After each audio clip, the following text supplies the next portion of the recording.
Gravar. Pronto. Boa tarde a todos. É uma alegria imensa ter todo mundo reunido aqui, né? Hoje é o penúltimo dia da oficina e hoje temos um convidado mais do que ilustre, o professor Roberto Kazuo Yokota. Ele, arquiteto, urbanista, designer, é um sujeito que tem um conhecimento múltiplo, né? E além disso é mestre em filosofia pela FEFELET, USP. E ele vai aqui trazer algumas reflexões sobre a questão da utopia, né? Então, essa terra devastada que estamos, será que há esperança, professor Roberto Yokota? A palavra é sua. Muito obrigado, professor Gilson. A gente tem o professor Gilson sabe, ele é um provocador, ele está rindo agora, né? Então ele termina com a esperança porque ele sabe o que eu penso da esperança, é isso? Tá.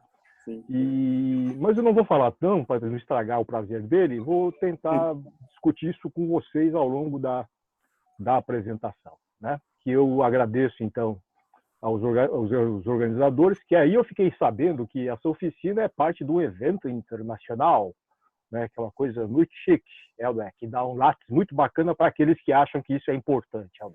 E para mim o importante é trocar ideia com vocês, provocar reflexão, e talvez estimular uma ação produtiva. Sim, gostei da Terra Devastada, é meio Eliot, não é? Tá meio no sentido do Wasteland, né? Que a gente se encontra. O outro professor gostou também da referência aqui, tá? Estamos todos poéticos hoje aqui. Então, eu sei que essa oficina do, como é que é? Ano zero, é isso, né? Ano zero. Zero PP, pós-pandemia. Oh. Né? Uma coisa meio pós-apocalíptica, parece, assim, de impacto, tá certo? Mas a reflexão eu sei que também é uma oficina que seria mais de factibilidade, de produção. Não é o caso. Aqui eu não vou dar workshop de nada que vá produzir, talvez até atrapalhe isso, mas é uma questão de condição de possibilidade, como a gente chama em filosofia, que é o que a gente vai um pouco discutir aqui. E o professor Gilson já conhece, já me viu em algumas coisas, por isso que ele me chamou para atrapalhar vocês, né? Nesse sentido da apresentação de amanhã, não é isso? Pitch, prancha, me desculpem, tá, jovens? Mas, enfim, eu sei que isso é o núcleo da oficina, mas aqui, então, é uma coisa mais reflexiva, eu acredito que talvez possa contribuir para algo. Tá bom? Eu espero que sim. Eu vou compartilhar a tela porque eu sou um professor old school, então tem aquele antigo projetor de slides que a gente usava, que eu usava lá no começo da carreira, que agora é o tal do PowerPoint, mas não é o PowerPoint, não, é uma coisa um pouco mais chique, é do Mac, tá? Mas que é basicamente isso. Eu vou apresentar aqui, vai até parecer que é profissional. Tá gravando, né, professor? Sem edição, tá? Eu vou falar muita bobagem aqui, mas enfim... Mas vai até parecer profissional, mas não se enganem não, que isso é o que ele falou mesmo, designer, não é? Eu não uso mais esses títulos, tá, jovem? De arquiteto, urbanista, designer. O que o professor, eu falei para ele, ele sabe, eu me chamo de mosca de padaria, na verdade. Certo? Tá? Então, essa coisa que ele chama o saber múltiplo, mosca de padaria é o que gosta de ir, certo? Voando e pousando em vários doces e salgados e contaminando tudo, ou não é? Com alguma coisa diferente. Vocês estão rindo, né? Mas é meio cômico mesmo tudo isso, ou trágico, não sei. Né? Vamos à nossa apresentação, antes que isso aqui degringole, né, para os efeitos da mosca de padaria. Tá certo? Vamos então à apresentação. Tá? Sei lá, vamos lá, vamos ver o que dá. Certo? Muito bem. Está aparecendo tudo, jovens? Tá, né? Eu vou começar aqui. Tem uma tela grande. Ficou caro, né? Eu só estou vendo agora a grande tela e vocês aqui no cantinho e um chat aqui do lado também, tá? Portanto, se vocês falarem mal no chat, eu vou estar vendo aqui também, tá bom, jovens? Embora eu não vou ligar, tá? Muito bem. Então, certo? O título que eu vou comentar daqui a pouco, já foi anunciado isso para vocês, ou não é? Ruína, barbárie, pobreza. Utopias do novo século. Esse foi o título que eu propus inicialmente, que eu vou explicar daqui a pouquinho, mas eu acabei ficando mais na ruína do que na utopia. Então, professor Gilson, perca a esperança logo de cara, tá bom? Beleza ou não? Tá certo? Já detonei a sua esperança de uma utopia apresentada, ok? Certo? Então, antes de mais nada, eu agradeço aos organizadores, agora formalmente, só por isso que o Gustavo já saiu da sala, é o Zé, tá? Ah, voltou. Eu agradeço a Rita Vu, da Unesp, que não está presente, não conheço, mas gostaria de conhecer, tem muito boa referência. O professor Gilson Domingues, que é o que me botou nessa fria, e o professor Gustavo Montevião, que eu conheci hoje, e eu estou achando muito simpático tudo isso aqui. Estou muito à vontade, tá? Aliás, mas eu geralmente estou à vontade mesmo, e vou já desde então toda à vontade, eles estão rindo. Eu já não sou um acadêmico muito convencional, eu vou pisar no tomate aqui de vez em quando, tá bom? Eu sei que está gravado, eu não acho isso certo relevante para que isso fique assim uma decepção acadêmica, porque eu acho que eu já sou uma decepção acadêmica nesse sentido, é ou não é, tá certo? Mas eu dedico esse trabalho a dois grandes professores meus, né? Do professor Celso Favaretto, certo? E a professora Otília Arantes, da FEFELESH USP, que trabalham essa área onde eu fiz o mestrado, da questão da teoria e do pensamento, mas ligados ao que é chamado de estética, né? Que eu sempre falo que não é depilação, certo? Estética não é manicure ou design de sobrancelha. Estética é a parte da teoria, certo? Filosófica ligada à questão da arte, desses conceitos todos. E é isso que eu vou trazer um pouquinho para vocês, tá? E espero que vocês não durmam, tá bom? Certo? Esse título, que agora entrando propriamente, né, ruína, barbárie, pobreza, aparentemente é pessimista, não é? Quem vê fala assim, vai falar que é a desgraça do mundo, essa barbárie que a queda da civilização e a barbárie que nos assombra com o avanço da... Enfim, tudo isso que... Eu já digo que não, né? Na verdade, eu vou trabalhar eu vou trabalhar como conceitos, porque isso vai vir de um autor que daqui a pouco eu introduzo, né? Que ele vê a questão da ruína, dessa barbárie, e inclusive da pobreza decorrente desse conjunto de coisas, que talvez faça parte do nosso horizonte próximo, é ou não é, tá? Certo?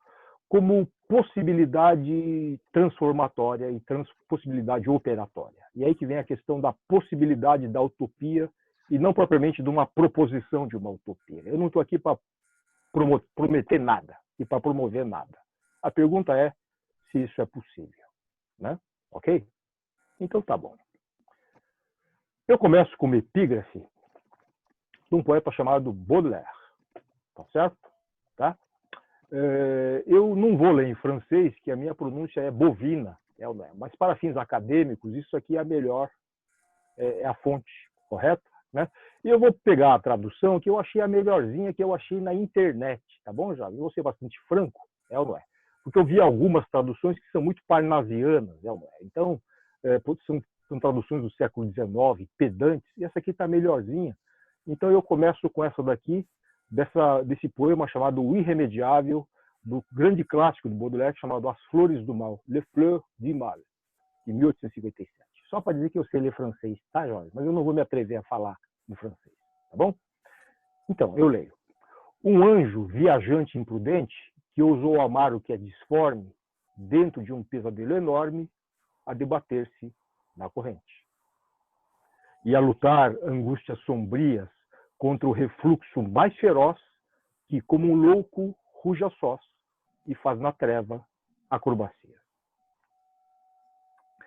Eu peguei esse trechinho desse poema do Baudelaire porque um pouco eu enxerguei nessa passagem, são duas estrofes de um poema longo de duas partes, mas um pouco da condição contemporânea e, de certo modo, como se a gente fosse esse anjo, certo? Um anjo que está numa situação pesadelo enorme, né, numa corrente, num refluxo feroz, né, certo? E que faz acrobacia dentro dessa treva contemporânea, né?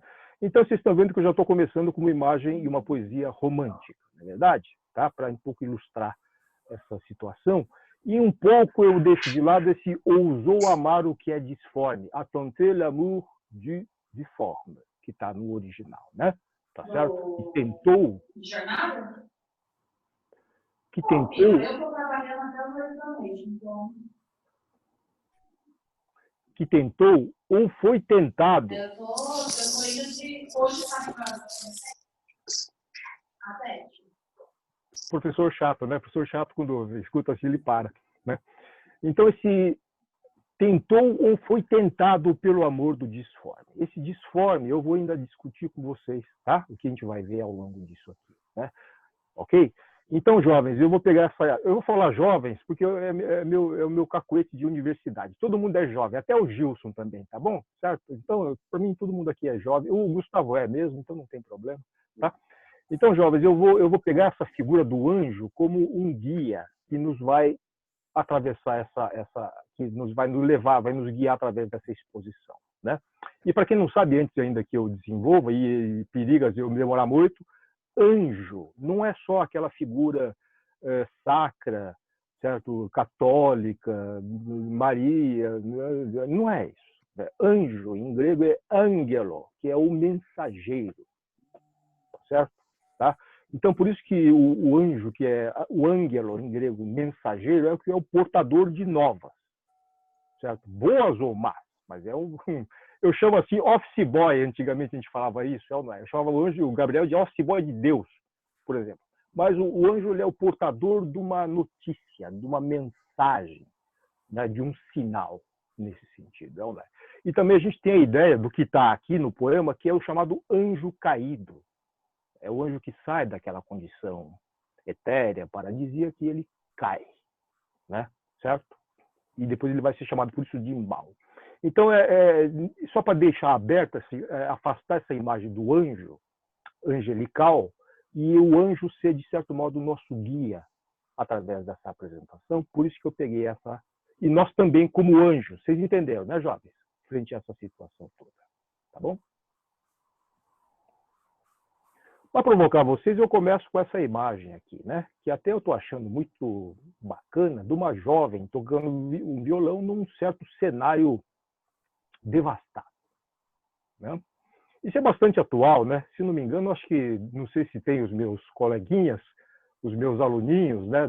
Desse mundo, quem é do mundo já identificou o que é isso aí. Quem não é, saiba que isso aqui é um game, é um videogame chamado The Last of Us, certo? Tá? Inclusive, é uma imagem dessa versão recente, versão parte 2, que inclusive agora que os meus alunos estão, eles dizem zerando, agora que eles estão zerando depois de 30 horas de jogo. Ok. Então, para quem não conhece essa imagem, essa aqui é uma personagem chamada Ellie, certo? Então, ela vai ser, digamos, o nosso primeiro anjo, tá certo? A personagem que ela tem, inclusive, uma personificação angelical, e nesse jogo, que eu não vou contar nada, que é num futuro, a gente pode dizer isso, né? Pós-apocalíptico, como se diz no jargão de games, é ou não é? Num futuro de devastação, e também tem uma pandemia no contexto desse jogo, embora diferente. Eu não vou falar muito porque eu não jogo, tá bom? Eu sou apenas um mero observador e só falo o que me contam só. Isso é piada interna com games, tá? Ok? Então, é um contexto do mundo devastado, onde então tem uma pandemia, e ela é a única, é a única portadora da salvação, né, do anticorpo, que evita que, enfim, tá? E tem uma série de conflitos. Aqui, então, é o começo do 2, a gente tem essa cena, ao mesmo tempo, melancólica, de uma situação de um mundo devastado, mas de uma certa paz, né? Mas de uma solidão que a gente percebe, né? Não vou dar spoiler, não, tá bom? Podem ficar tranquilos. Bom, por alguma razão que eu não vou contar, essa personagem ela é levada a sair e ela tem de voltar para a cidade, voltar para o urbano e voltar para uma série de conflitos que ela é motivada por uma coisa muito forte, né? E vai ter uma série de embates nesse processo até chegar ao desfecho, que é o zerar o jogo numa narrativa, pelo que me contaram, bastante imersiva, bastante envolvente, né?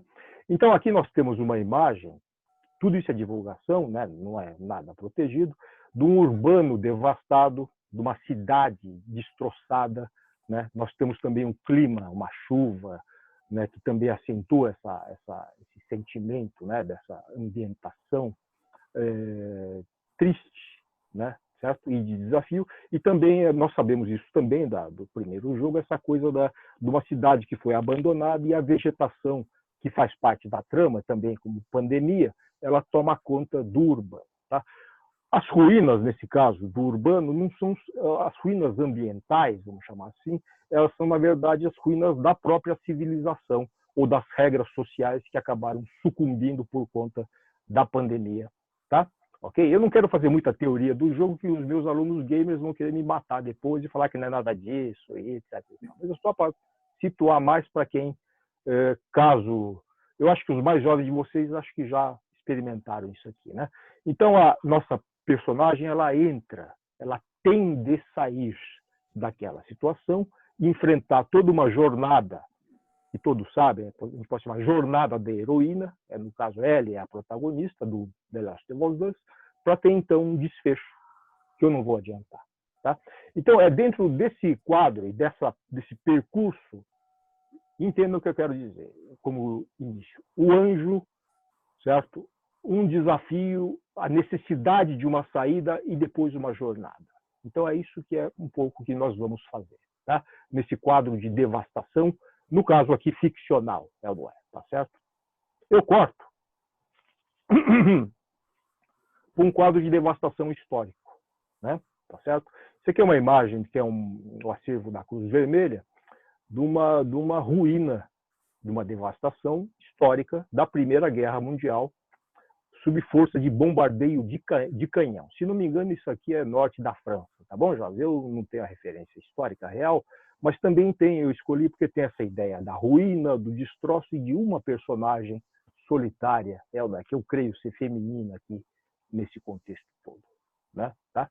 E eu escolhi isso e não escolhi outras, a Segunda Guerra, ou Hiroshima, ou Nagasaki, ou nada disso, mas essa particularmente, porque esse aqui é o contexto de formação do nosso segundo anjo, tá? Que a gente vai trabalhar, ou o segundo mensageiro, que é um autor que hoje em dia está sendo abandonado e está sendo, às vezes, até vilipendiado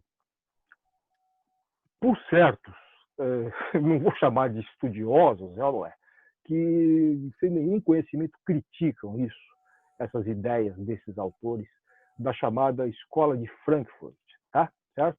Ok? Esse anjo, esse senhor aqui chamado Walter Benjamin, certo? A gente pode falar Benjamin porque é o nosso, mas Benjamin é alemão, certo? Eu não gosto de chamá-lo de filósofo porque ele não se encaixa na categoria clássica, embora ele tenha tentado uma carreira acadêmica, né? Mas ele não se encaixa na figura clássica de um Kant ou de um Hegel, né? Certo? Ou até de um Heidegger, que é contemporâneo, como assim filósofo profissional. Ele era, na verdade, ele até tentou, eu vou contar rapidamente, uma carreira acadêmica frustrada, tá certo? Com o segundo livrinho que está aparecendo aí para vocês e para mim nem tanto, chamado Origem do Drama Barroco Alemão, que foi, digamos, foi a tese de qualificação dele, certo? Mas que foi recusada, porque na época o pessoal disse que não entendeu nada do que ele escreveu e ele bombou na qualificação que nem um certo ministro, mas só que aqui bombou por outras razões, tá certo? Eu falei que não ia escapar, escapa, não tem jeito, escapa essas coisas, tá? Mas quero dizer então que o Benjamin ele teve uma carreira acadêmica frustrada, mas aí eu vou dizer pelo conservadorismo da academia alemã dentro dessa proposta. Sim, eu estou entrando já no assunto, porque ele é muito conhecido por essa primeira capa que eu coloquei, que hoje é editada à parte, que eu chamo de o texto mais lido e o menos entendido das escolas de arte. É o professor Gaspar, que não está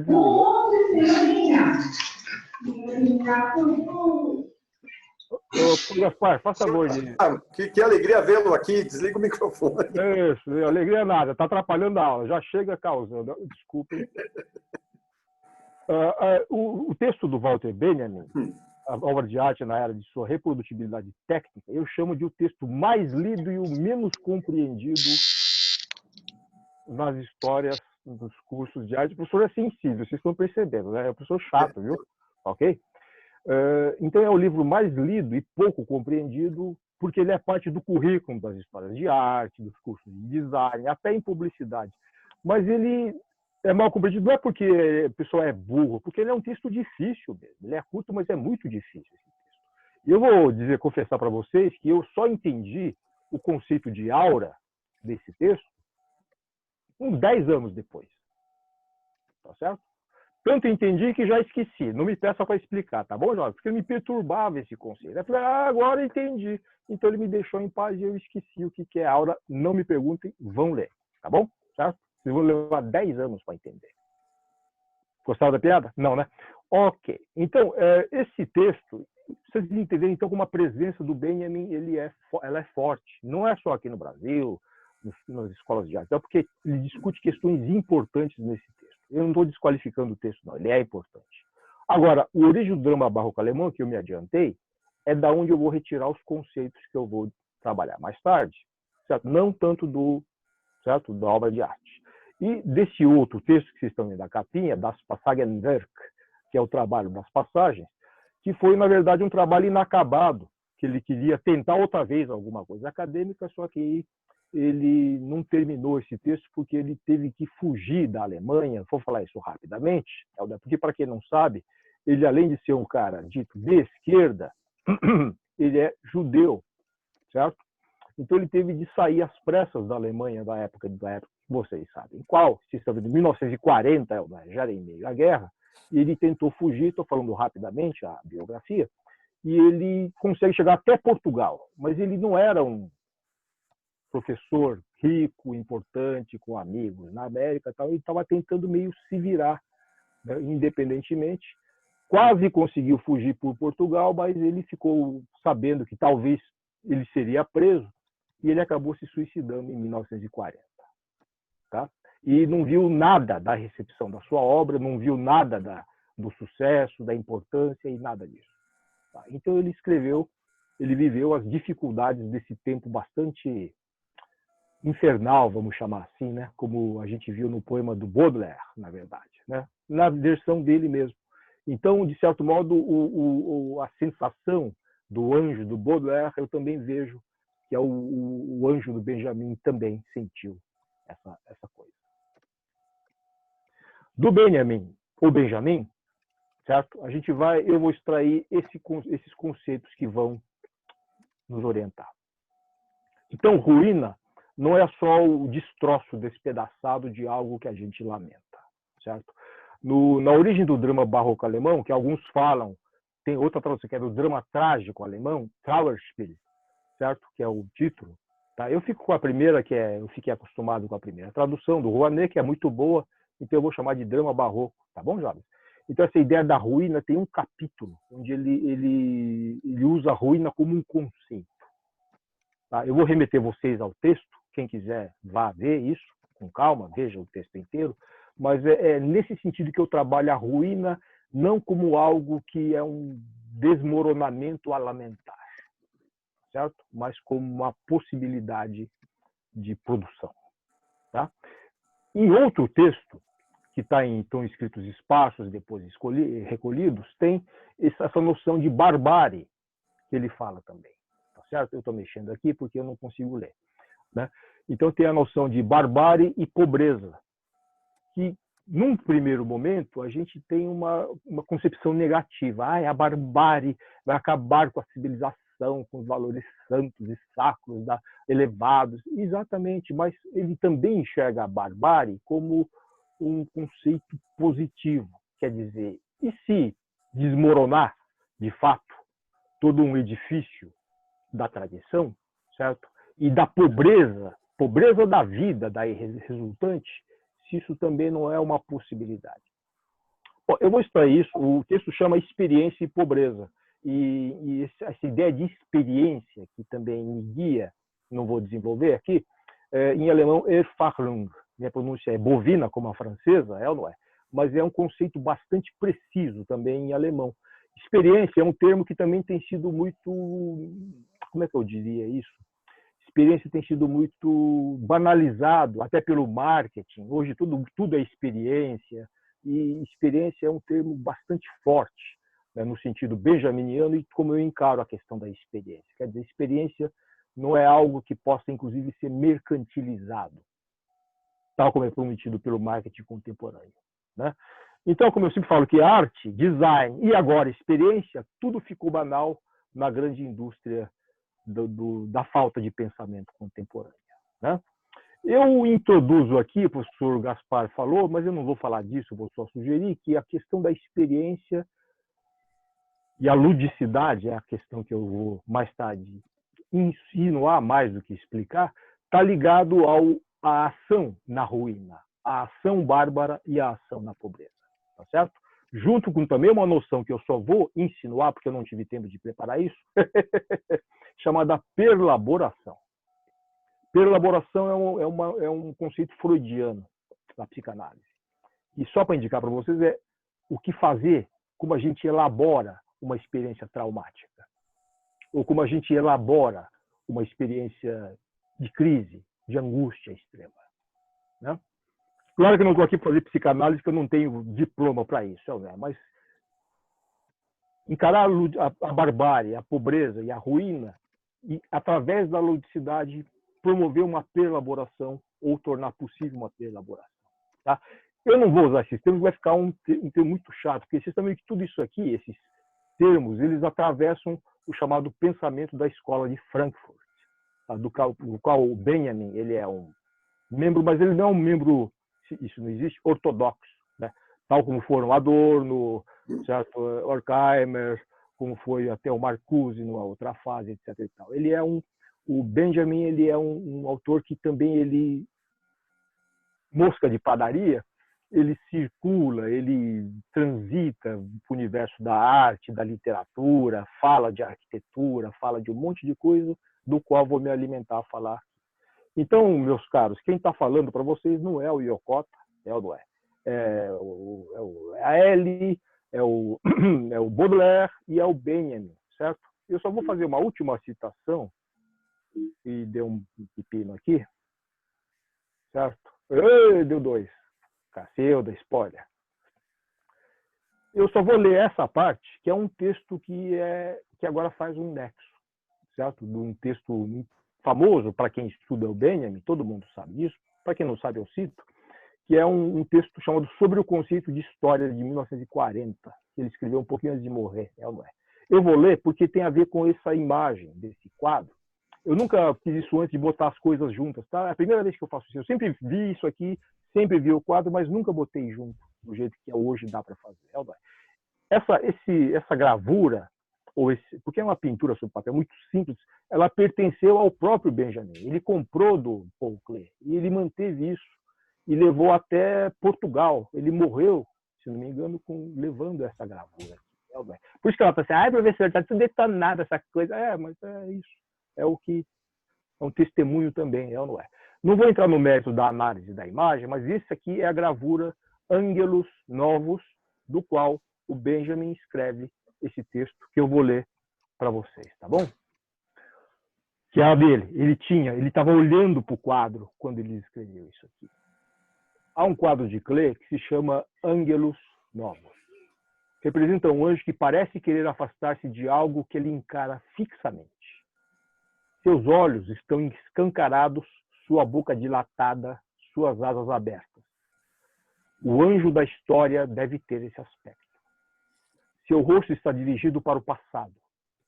Onde nós vemos uma cadeia de acontecimentos, ele vê uma catástrofe única, que acumula incansavelmente ruína sobre ruína e as dispersa a nossos pés.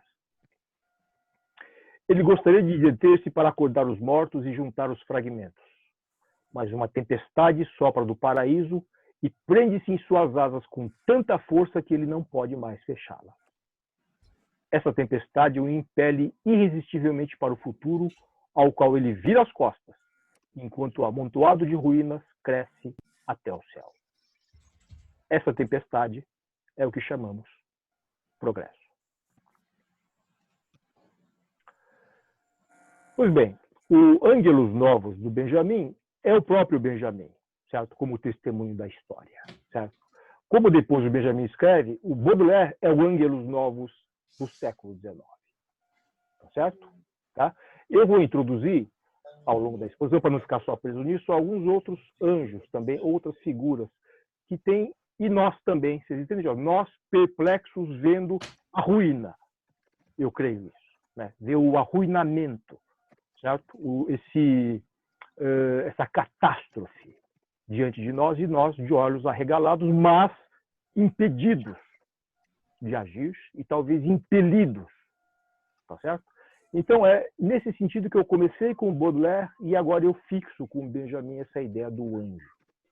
Certo? Do anjo na catástrofe. Do anjo diante da catástrofe.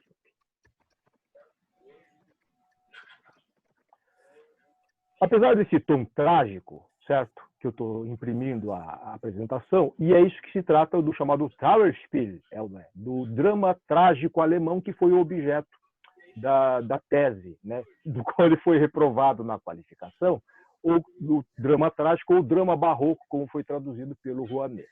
Tá certo? Tá? Nesse texto, então, que eu não vou, evidente, fazer uma exegese do texto inteiro, que, aliás, nem li inteiro, que eu não... Né, tem uma questão que é importante, um capítulo que ele trata a questão da ruína, como a ruína, o tema, o background da ruína aparece tanto nas peças, desculpe, nos textos dos dramas trágicos alemães, certo? No texto, aparece nas encenações e aparece na arte também, na representação dessa arte barroca que tem a ruína como fundo, como background. Tá? Não vou desenvolver isso não, tá? Mas a questão da presença dessa ruína é que é o objeto da indagação.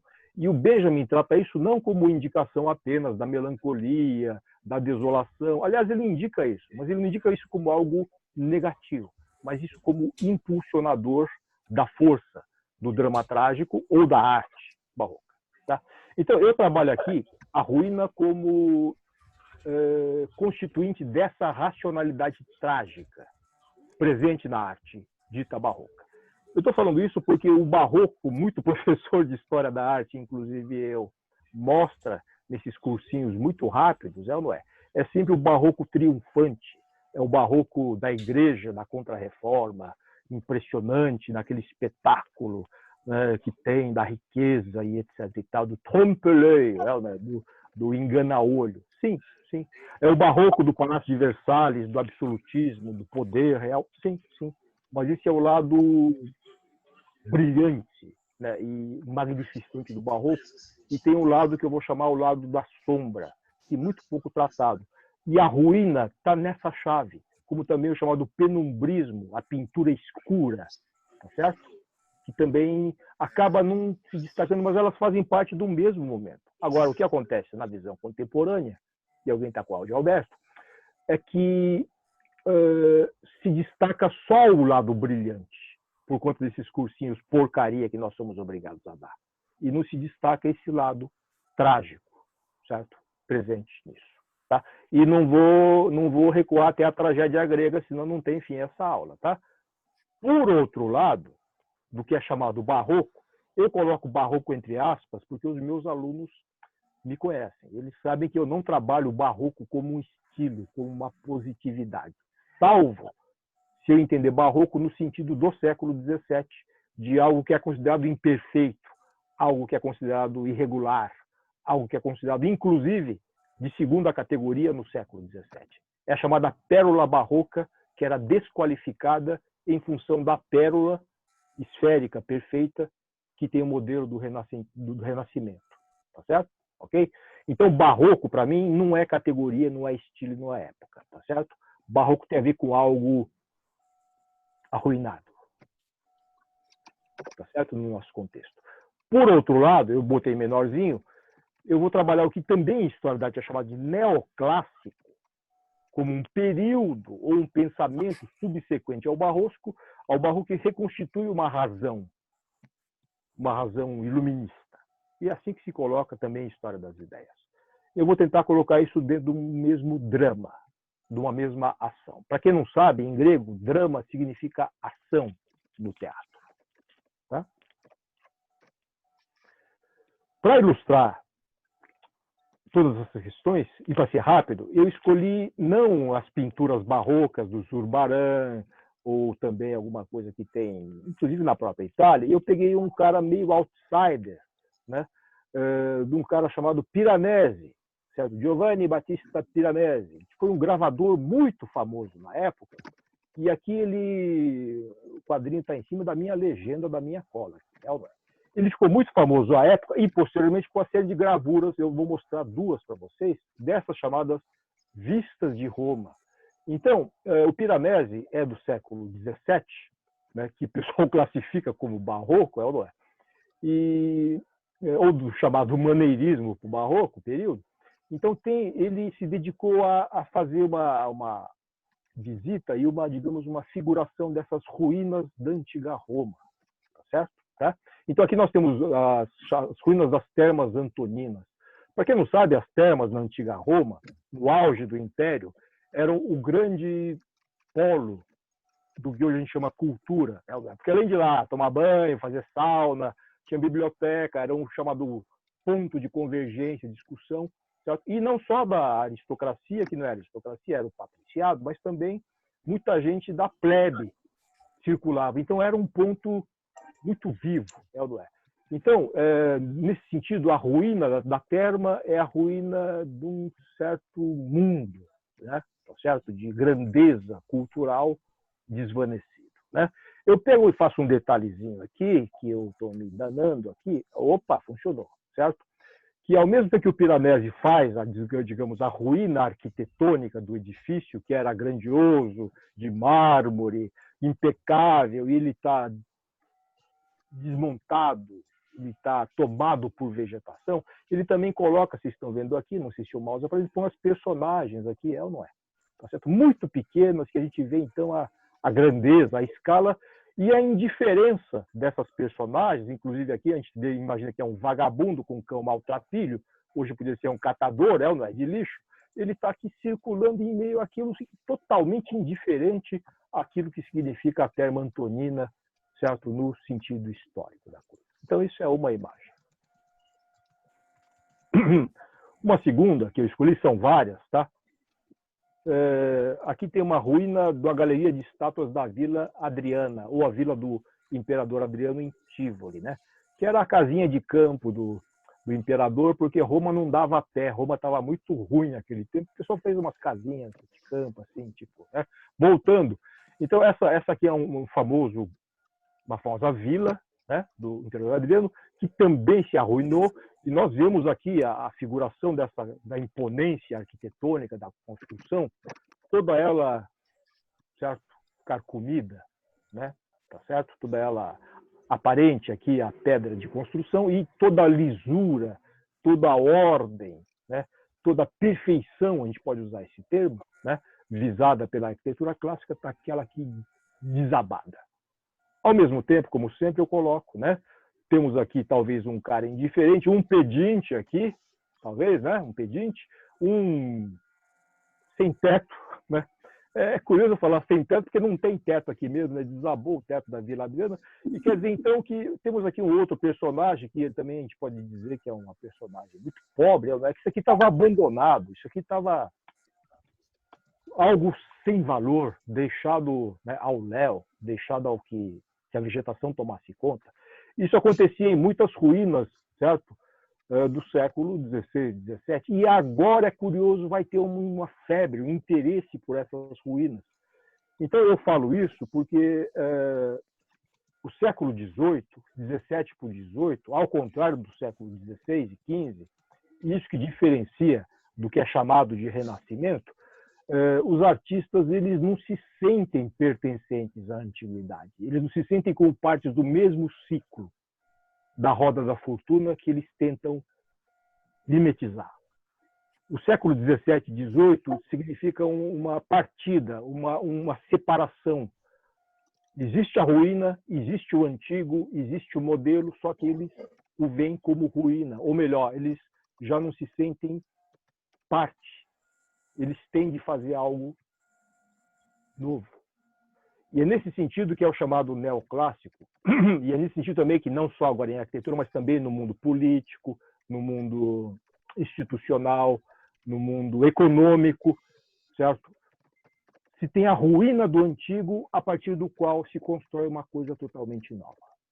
Uma coisa disso pode se chamar democracia. Uma coisa disso pode se chamar república, que são termos que vêm da antiguidade.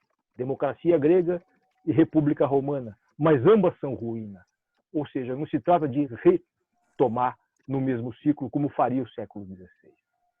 Então eu estou politizando um pouco a discussão para vocês entenderem o sentido da ruína. A ruína é o destroço a partir do qual nós temos de fazer algo novo, mesmo que seja admirável, mesmo que seja venerável. Mas nós não fazemos mais parte da ruína. É assim que pensa, creio eu, pensam esses artistas nesse contexto. Ao mesmo tempo, o Piranesi ele também faz uma segunda série que é famosa, também chamada Carceri di Invenzione. O italiano é ruim também, tá? Então, esses cárceres de invenção significa que são figuras imaginárias que ele imagina prisões, só que não são prisões reais. Certo? Ele imagina prisões com uma arquitetura geométrica, com uma geometria bruta, com uma racionalidade brutal, vou chamar assim, é ou não é? Tá certo? Onde a gente percebe também o mesmo senso de desproporção, ou seja, a figura humana pequenininha e um grande monumento, aqui no caso é um monumento à ordem, ordem no sentido da afirmação da ordem, da punição, tá? Isso aqui daria um tema bom para o Foucault e do Panóptico, né? Mas eu vou deixar isso para lá, só quero mostrar para vocês dois aspectos, o aspecto da ruína e o aspecto da construção. Certo? E o aspecto da construção do Piranesi imaginário de uma ordem. É aqui que eu estou situando essa ratio da ordem, certo? Que tenta se construir a partir da ruína do antigo. Tá bom? Estou sendo radical, hein?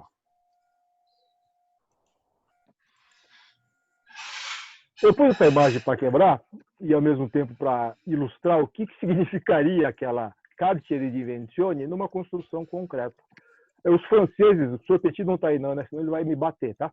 Os franceses iriam me bater porque eu estou botando essa igreja, que é uma igreja, aliás, era uma igreja, originalmente, né? Que eu chamo de Santa Genoveva para nós, tá? Só para também tirar um pouco, Saint Geneviève, que para quem não sabe é a padroeira da França, só que ela foi mandada construir pelo rei Luís XIV, no auge do absolutismo. Tá certo? Eu não vou ficar mostrando Versailles, mas enquanto, ao mesmo tempo, o Luís XIV construía Versailles, que é o palácio da corte, o novo centro do poder absoluto, ele também mandou construir essa igreja, que seria para a França, para o povo, para a devoção do povo católico francês, da padroeira da França, e também mandou construir o chamado Hôpital des Invalides, que é o hotel dos inválidos, que é o Hospital dos Feridos de Guerra. Que são duas obras top, vamos chamar assim, tá bom, jovens? No centro de Paris, enquanto a corte fugia lá para Versailles. Ok. Eu quero dizer que isso aqui demorou para ser terminado. É um monumento, sim, da chamada arquitetura barroca, no sentido da proporção, mas, ao mesmo tempo, é uma celebração dessa ordem arquitetônica antiga, que é o contraste com a ruína e a afirmação do novo para a época. Isso na cabeça do Luís XIV. Mas como a obra não terminou, e no meio veio uma coisa chamada Revolução Francesa, isso aqui deixou de ser igreja. E está escrito ali, ó, aux grands hommes, la patrie reconnaissante. Aos grandes homens da pátria, a pátria reconhece. Virou o chamado panteão dos heróis da República. Então deixou de ser uma igreja, virou, digamos, um santuário dos grandes heróis republicanos. Fora o Napoleão, que está em outro lugar. Tá? Então tem grandes pensadores, grandes filósofos aqui no panteão para quem for visitar. Não é mais uma igreja, não é mais um lugar de Deus, é lugar dos homens. Mas volto a dizer que é a mesma arquitetura. É a mesma expressão simbólica imponente. Certo? Que eu estou colocando na família dos Carceri di Invenzione do Piranesi. Tá bom, jovens? Ok? Certo? Eu estou dizendo agora que, por isso que eu não vejo uma separação entre o barroco e o neoclássico, pelo menos não no caso francês. Na Itália, até eu vou aceitar.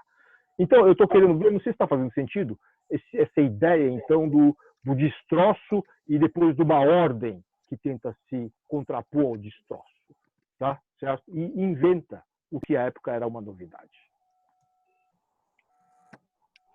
Essa lógica que eu já detecto, ou estou tentando expor para vocês, que vem desde o século XVII, o Benjamin, particularmente, se dedica muito no século XIX, e é em Paris também.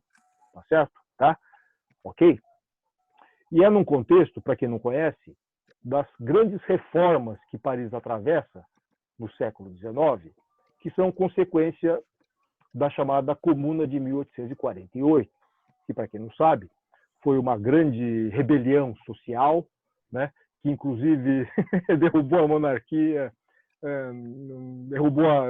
enfim, teve a Comuna de 1848, que depois foi esmagada com forças apoiadas pelo estrangeiro, e, por fim, o novo prefeito, não, prefeito é esse cara, que o novo imperador, virou depois, Napoleão III, ele encomendou um plano de urbanismo, de urbanização da cidade de Paris, de modo a, segundo ele, engrandecer e embelezar Paris, torná-la a capital digna, né, que ela merece ser, e acabar com essa feiura que está acontecendo por aí, certo? Particularmente na cidade. Não vou entrar muito, que isso dá uma aula inteira, tá, jovem? Certo?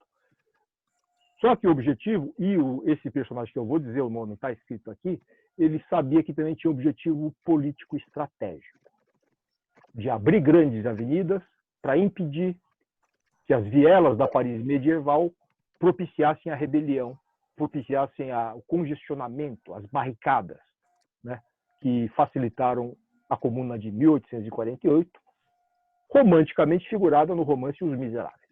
Tá bom? Certo? Essa personagem do lado aqui é o prefeito, vamos chamar assim, certo? O administrador, o chamado Barão Georges Haussmann. Haussmann é a pronúncia francesa, né? Pode falar Haussmann também, que tem, enfim.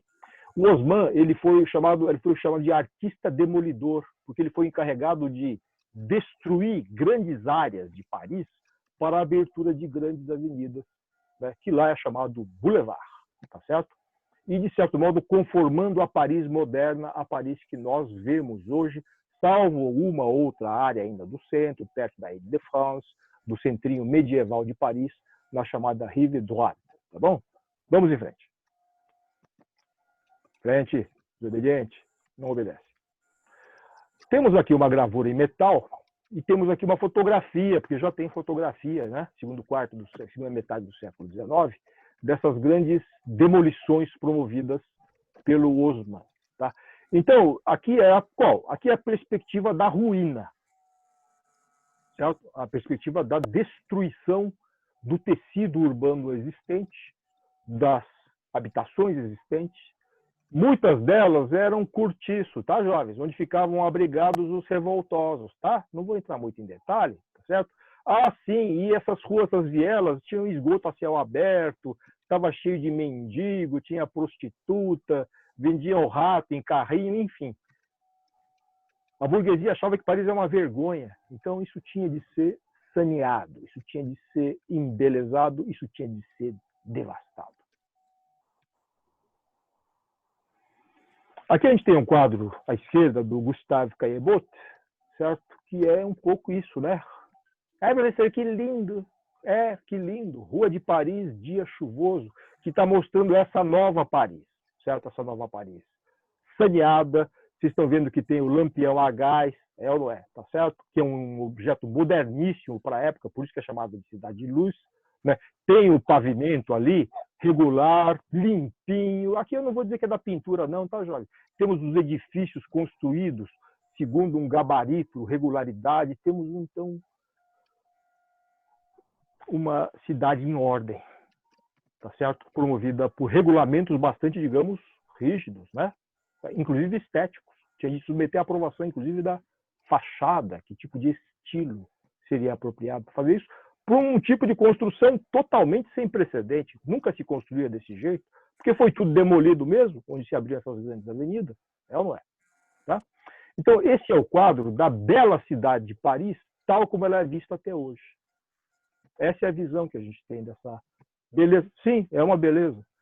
É belo. Boulevard é belo, certo? Champs-Élysées é belo, tudo isso. O monumento lá, o Arco do Triunfo, tudo isso é a Paris do Haussmann, tá certo? É a Paris dessa ordem que se impõe sobre a ruína, ou melhor, a beleza e a ordem que se construíram sobre a ruína.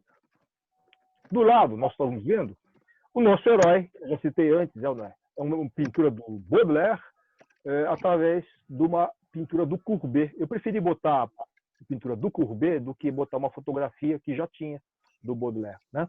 Porque o Baudelaire, além dele ser um poeta até que reconhecido à época, mas não que reconhecido comercialmente, que ele morreu na miséria, coitado. Ele andava com o Courbet, andava com os amigos, artistas, que a gente pode chamar de vanguarda da época, mas ele também sabia que o que ele escrevia, que eu li lá, que hoje todo mundo chora, ninguém lia na época. Ele falava, eu escrevo por um outro tempo. Ele sabia que ele não ia viver do que ele escrevia, mas muito do que ele escreve, que aparece no poema, isso o Benjamin estuda, é do que ele chama o flaneur, o poeta que passeia na cidade.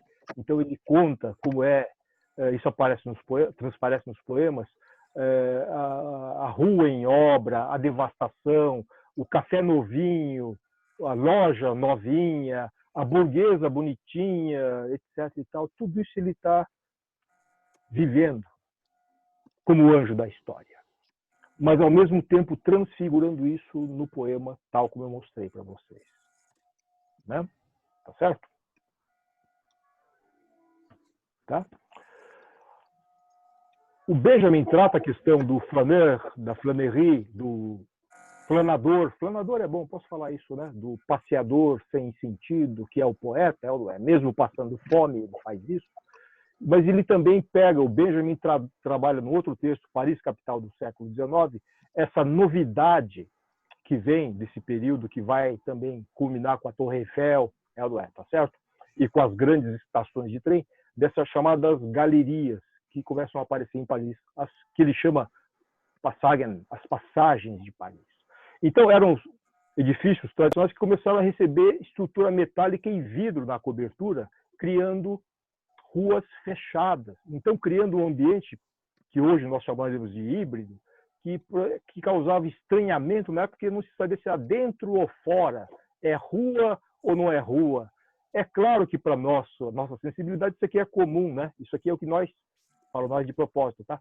Nós chamamos de shopping center, é ou não é? Mas sim, é o paraíso, é o Éden do consumo da Paris do século XIX, extremamente moderna do ponto de vista estrutural, do teto. E aqui do lado eu estou pegando uma foto para vocês verem que isso aqui se espalhou no mundo inteiro, é ou não é? O mundo inteiro começou a fazer isso, que começou em Paris. Primeiro a França, depois os Estados Unidos, e até nós fazemos isso. Então tem essa ideia do moderno, da estrutura metálica, e o que o Benjamin chama de fantasmagoria na arquitetura de base, quer dizer, uma arquitetura que tem o ornamento, tem o tradicional, tem o clássico. Então, na Santa Genoveva, no Panteão, não é fantasmagoria, aquilo é a arquitetura tal como proposta. Aqui já é outra coisa, nós temos uma modernidade habitada por um fantasma do antigo. Então, esses ornamentos, na visão do Benjamin, são ruína. Mesmo que novinhos em folha num edifício moderno. Então, é uma ruína que habita uma arquitetura e um modo de vida onde ele não teria mais lugar. Por isso que ele fala em fantasma. Fantasma em duplo sentido. Tanto fantasma do que já morreu e ainda persiste, como apenas uma figura imaginária, fruto da fantasia. Está muito chata essa exposição, meus caros? Eu não sei, eu estou achando que está um pé no saco isso aqui tudo, tá? Mas eu sempre falo isso para fazer minha autodepreciação retórica. Não, tá dando para aguentar por enquanto. Pode seguir. Então tá bom. A minha frase é: está dando pé? A pergunta é: você leu tudo isso do alemão, professor? E eu sei ler alemão? Eu engano você, não sei alemão, francês, nada. Eu só sei, nem japonês eu sei. Vamos em frente. Professor, tá ótimo. Sem querer, vocês viram que eu sabia que ia acabar ou não? Tá certo? Então, isso daqui é o Benjamin, propriamente. Aliás, isso aqui também tem uma parte do Benjamin que é, na verdade, é a segunda parte, que é a pobreza e a experiência, Erfahrung, é ou não é? Que é no contexto da República de Weimar. Tá? Para quem não sabe, não sei se tem jovens que gostam de estudar história aqui, acredito que sim, né? A República de Weimar ela foi fruto da derrota desastrosa da Alemanha na Primeira Guerra Mundial, cujos destroços eu mostrei lá na primeira foto. E nesse contexto é que o Benjamin escreve. Ele se forma nesse contexto e ele escreve nesse contexto. Tá certo? Tá? Então, eu vou mostrar o que ele está referindo nos conceitos de barbárie, que eu chamei de novos bárbaros. Tá certo? E o que vai ser essa Erfahrung. Eu parto de um texto de um autor que o Benjamin gosta muito, ele cita, chamado Paul Scherbart. Certo? Ele escreve um texto de 14 chamado Arquitetura de Vidro, Glass Architecture. Tá certo? Tá? Então, eu vou ler essa passagem, é só essa também, prometo, tá, meus caros? Para levar nossa cultura a um nível mais alto, nos vemos obrigados, queiramos ou não, a mudar nossa arquitetura. E isso somente será possível se liberarmos as habitações em que vivemos do seu caráter fechado. Somente poderemos fazê-lo com a introdução de uma arquitetura de vidro, que admita a luz do sol, da lua e das estrelas, não somente por umas tantas janelas, mas através de tantas paredes quantas possível, inteiramente de vidro colorido. Esse texto do Scherbart é de 14, certo? Quando ele escreveu isso, não tinha nada desses prédios que a gente hoje está acostumado a ver por aí. Tá certo? Não existia nem um outro movimento que eu estudei também, chamado futurismo italiano, que vai dizer de outro modo uma coisa parecida. Mas aqui o Scherbart está dizendo isso, entendam, numa Alemanha destruída pelo Tratado de Versailles. Numa Alemanha devastada política e socialmente. Numa Alemanha em ruínas. Tá certo? Então aqui, qual é a ideia? Construir uma arquitetura transparente. Mas não é só a arquitetura, o edifício transparente. É o vidro, a arquitetura de vidro, a glass architecture como metáfora ou como promessa de uma sociedade transparente. Certo? De uma nova sociedade. Isso é que mais ou menos foi a tentativa e o esforço do que foi chamado República de Weimar. Tá certo? Bom, a tradução dessa ideia do Paul Scherbart, curiosamente, curiosa mesmo, não é? Ele era de um círculo ali, de um círculo de artistas de vanguarda chamado Werkbund, Deutscher Werkbund, que era uma associação que juntava intelectuais, artistas, arquitetos, industriais, mas que industriais? Certo? Industriais daquele contexto alemão que estavam tentando reconstruir uma nação totalmente devastada e em penúria total por conta da guerra e do Tratado de Versailles. Então, o Werkbund alemão, quem estuda design sabe disso, que eu também dou aula, eles fazem digamos, um programa de qualificação da produção dos objetos, certo? Da produção industrial, e adotando a alta tecnologia da época, que era a energia elétrica e a indústria do vidro. É isso que significava. Indústria, eletricidade, certo? Produção em série. 1914 era, digamos, o modo de sair da desgraça. Repito, da ruína.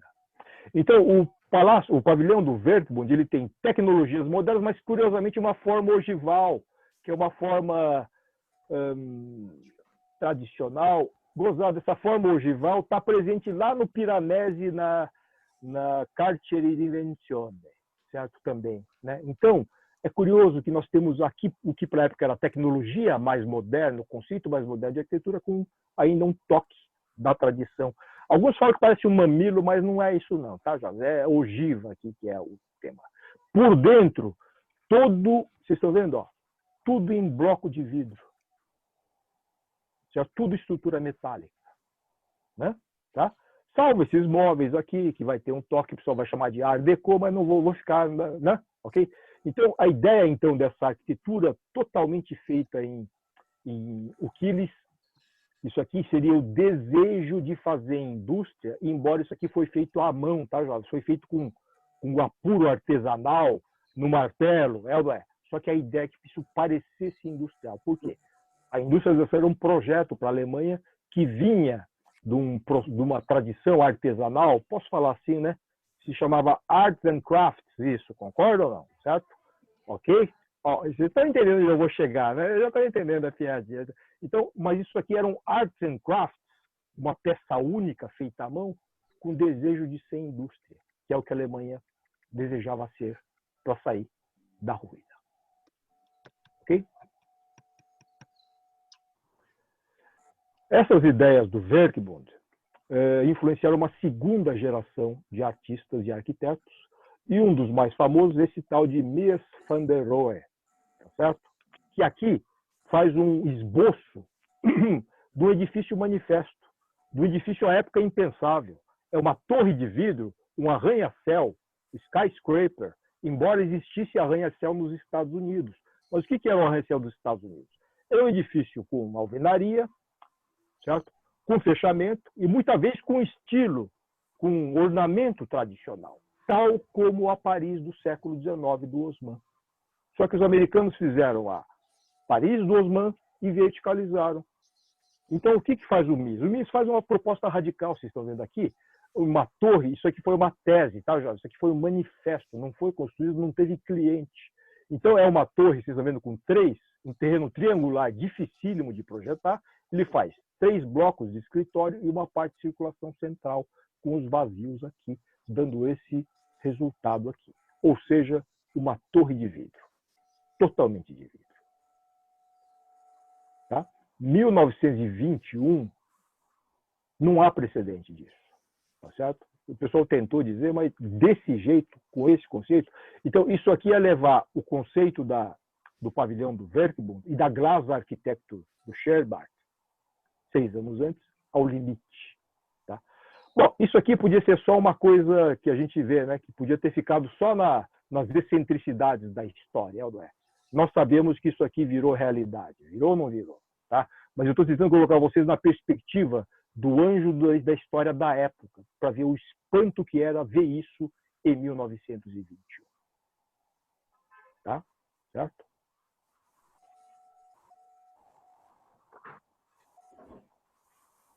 É claro que esse tipo de ideia, certo? O Mies van der Rohe, depois ele foi fazer parte dessa escolinha aqui, que eu não vou falar muito não, tá? Certo? Dou por sabido, chamada Bauhaus, Casa da Construção.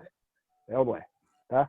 A Bauhaus foi uma casa da construção que uniu arts and crafts, certo? Produção manual, arquitetura, enfim, tem uma história comprida, é ou não é? Isso aqui na verdade, é a foto da segunda sede que foi em Dessau. Né?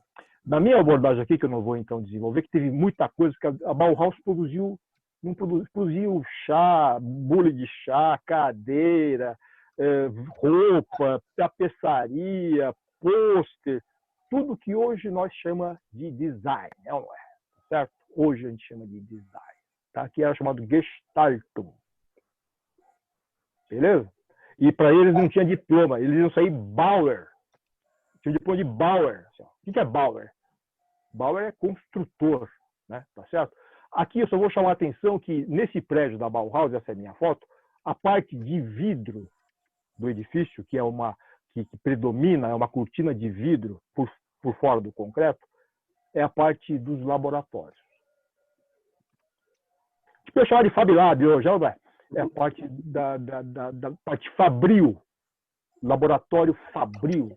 Tá? Não é a sala de aula, não é a habitação, onde é mais convencional. Então a gente percebe aqui que o vidro também é simbólico de produção nessa visão. Vocês estão vendo que isso aqui, jovens, é a promessa de reconstrução a partir da ruína, certo? E o que a República de Weimar logrou com muito pouco recurso. Eu sempre falo isso mesmo, muito pouco recurso.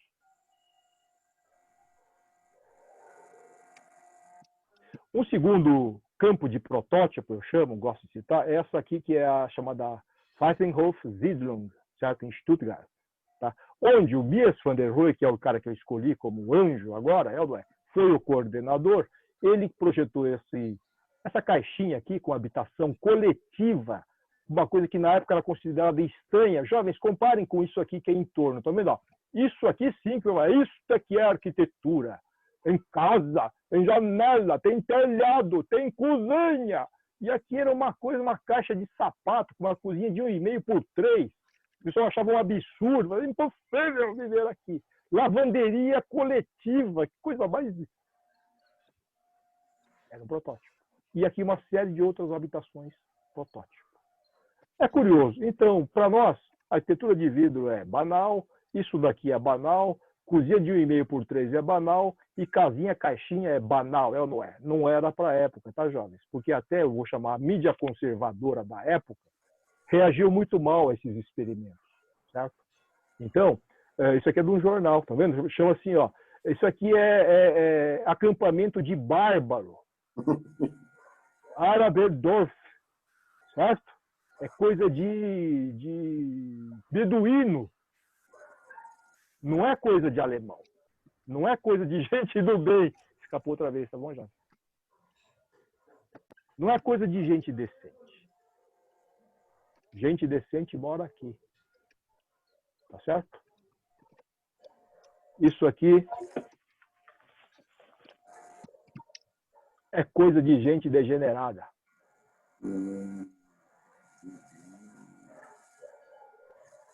Isso aqui é coisa de bolchevista. Que quer corromper as mentes, até fazendo casa. Até fazendo umas cadeirinhas de metal dobrado. E uns pôster. Os pôster, umas letras... Tudo bem, Jorge? Não vou dessa aula, não é?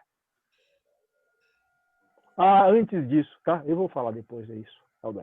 29 ainda tem essa peça aqui, ó, chamado Pavilhão de Barcelona, projeto do Mies van der Rohe, certo? Foi a cara da Alemanha, é como a Alemanha se mostrava para o mundo em 1929.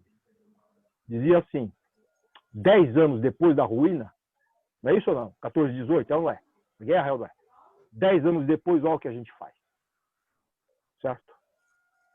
Isso aqui foi reconstruído em Barcelona, ainda bem. Certo, jovens? Foi reconstruído isso aqui, está lá, pode ir lá, vale a pena. Certo?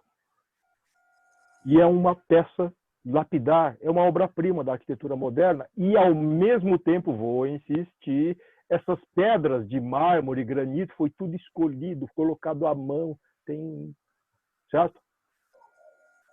Tá entendendo a cara, né, Gilson? Então tem aqui, ó, isso aqui é a síntese do espírito do Arts and Crafts com a indústria, com o moderno, com a abstração e tudo mais. Tá? Mas volto a dizer, isso aqui, o que era o regime de Weimar. Vou ser claro, tá, jovem? Chama social-democracia, tá, o regime de Weimar. Queria fazer. E estava mostrando isso para o mundo e provando para o mundo que 10 anos depois da ruína tinha isso.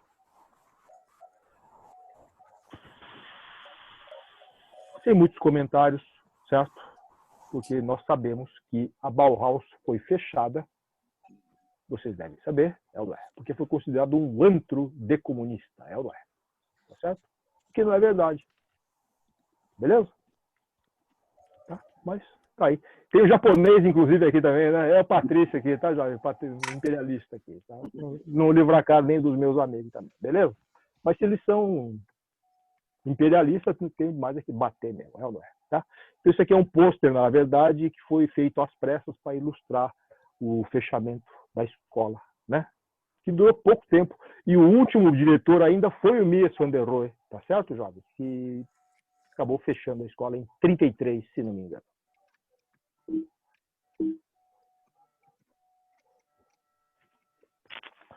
Nós sabemos que, eu estou pulando isso, né? Que durante o período autoritário, totalitário, nazista, fascista, mas também stalinista, um outro tipo de estética, um outro tipo de ordem arquitetônica vai imperar. Eu estou pulando isso, tá? Porque isso também podia ter morrido, podia ou não podia ter morrido nisso. Eu falo que era perigoso ser de vanguarda em 1938. Era perigoso defender essas ideias, ou projetar certas coisas, ou fabricar certas coisas num certo momento.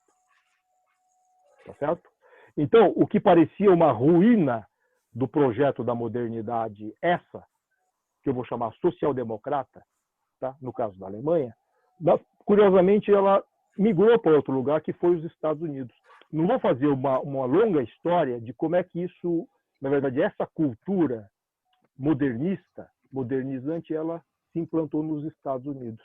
Eu dou um salto e vou direto para, ao mesmo tempo, o triunfo e, ao mesmo tempo, o solapamento dessa cultura. Que se dá através de, vocês sabem o que? Vocês conhecem as Torres Gêmeas do World Trade Center, que não deixam de ser a obra do que eu chamo o arquiteto mais pé frio da história, que é um arquiteto, inclusive, patrício, Minoru Yamasaki, que segue as linhas do que é chamado de escola miesiana nos Estados Unidos. Porque o Mies van der Rohe, ele logrou formar uma escola em Illinois, no IIT, e teve uma série de discípulos que isso foi uma influência na arquitetura norte-americana, inclusive do skyscraper. Então vejam, entendam que aquilo que era uma tese, aquilo que era um manifesto em 1921, virou realidade, porque os arranha-céus modernos, eles substituíram, em vidro e metal, substituíram os arranha-céus em alvenaria, em estilo neoclássico, etc. e tal. Tá certo? E o World Trade Center, de certo modo, ele segue essa linhagem. Mas nós sabemos o que aconteceu, né? Em 11 de setembro de 2001. Isso vai fazer 20 anos, tá certo? Tá, já passa bastante tempo. Né? Então, aqui nós temos uma outra dimensão da ruína, uma outra dimensão da catástrofe em tempos, posso chamar pós-modernos? Não, não vou chamar de tempos pós-modernos, porque a catástrofe é moderna, ela é típica da catástrofe moderna. Ou moderna, como eu estou entendendo, desde o século XVII até agora. Certo? A ruína do Piranesi é moderna, para o Piranesi. A ruína do Baudelaire é moderna, para o Baudelaire. A ruína da Alemanha é moderna, para o Benjamin. E a ruína do World Trade Center é moderna para nós. E, de certo modo, é, para o anjo da história, a mesma ruína. Tá certo? Então, ao mesmo tempo que eu não me surpreendo por que esse chamado imaginário pós-apocalíptico ele foi tão explorado na mídia nos últimos 20, 30 anos. Certo? Eu sei que isso vem desde a década de 80, com a grande paranoia da guerra nuclear, da devastação total, né? Certo? Com o aperto do botão.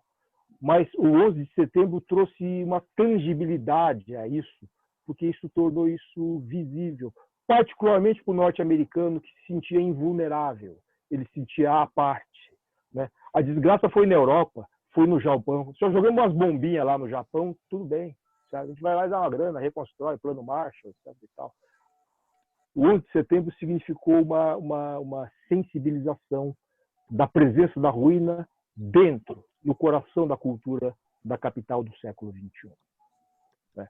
Então, a consciência da ruína e desse arruinamento não é mais dos antigos modernistas ou dos antigos saudosos do mundo, né, que ruiu. Claro que hoje nós já vemos isso. Isso já é o novo edifício, certo? Que foi terminado ano retrasado, se não me engano. Certo? Ele era chamado Liberty Tower no projeto original. Hoje já é chamado de One World Trade Center. Já até a ideia de Liberty Tower já foi apagada, de fazer alguma referência à ideia de liberdade, né, de emancipação, que são ideias iluministas. Embora eu conheço a diretriz desse projeto, o edifício ele tem 1.776 pés, da ponta até a ponta da agulha da antena. É uma exigência da diretriz do arquiteto, para a altura do edifício simbolizar essa ideia iluminista, de liberdade, certo? E de democracia.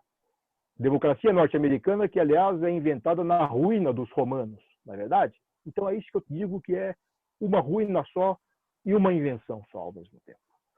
Na base, no chamado memorial, que fica no subsolo, tem as marcas, vocês estão vendo aqui à direita, as marcas da fundação, da parede de sustentação, certo? Desses elementos aqui, que eles são âncoras, né? Todas enferrujadas, que continham o solo úmido. Né? Você sabe que Manhattan fica numa ilha, é ou não é? Tá certo? E tem o leito rochoso, que é a base que sustenta essas grandes torres. E, ao mesmo tempo, as ruínas. Só que as ruínas aqui, elas são museificadas. As ruínas, que eram uma pilha do tamanho da pirâmide de Gizé, 140 metros de altura, agora elas são catalogadas, elas são expostas, elas são mantidas no seu estado, mas como objeto de contemplação. Que, de certo modo, para mim, é um cadáver exposto, isso, né? Certo? Mas só para dizer aqui que tem, então, vocês estão vendo, um trabalho de elaboração do resíduo, do detrito e da ruína, que aparece aqui museificado de modo tradicional. Mas é o que está lá, tá? Para quem quiser visitar. Aliás, eu recomendo. Eu volto para a nossa heroína inicial, tá certo? A Ellie, do The Last of Us. Então, eu estava dizendo que não me admira, né, esse imaginário da devastação urbana, da catástrofe, e agora com o toque da pandemia também, concorda ou não? Que sintetiza um pouco no The Last of Us 1 e no 2 também, é ou é? De como enfrentar essa ruína, tá certo? Quais são os modos de enfrentar essa ruína? Né? No caso do The Last of Us, não é uma crítica nem nada, mas eu sei que isso aqui é uma certa visão de uma certa cultura, que eu vou chamar de individualista, é ou não é? Então a menina vai ter de meio, ela tem de resolver tudo sozinha e vai lá, mete os tiros nos caras, e mata os chamados zumbis, e lá. Aí enquanto eu jogo, vou parar por aqui para não dar spoiler, tá bom? Que eu não joguei, tá? Não vou jogar também, tá bom? Mas enfim, a questão é, apesar desse tipo de narrativa típica de uma certa cultura individualista norte-americana, tem a pergunta que me vem, que eu estou aproveitando para ir encerrando tudo isso, é nessa jornada da Ellie, com ou sem Joel, tá certo? Com ou sem o seu pai adotivo, enfim, não importa aqui qual seja a missão, essa é a minha provocação, ela tem de fazer algumas coisas para essa jornada tornar possível, não é? Tá certo?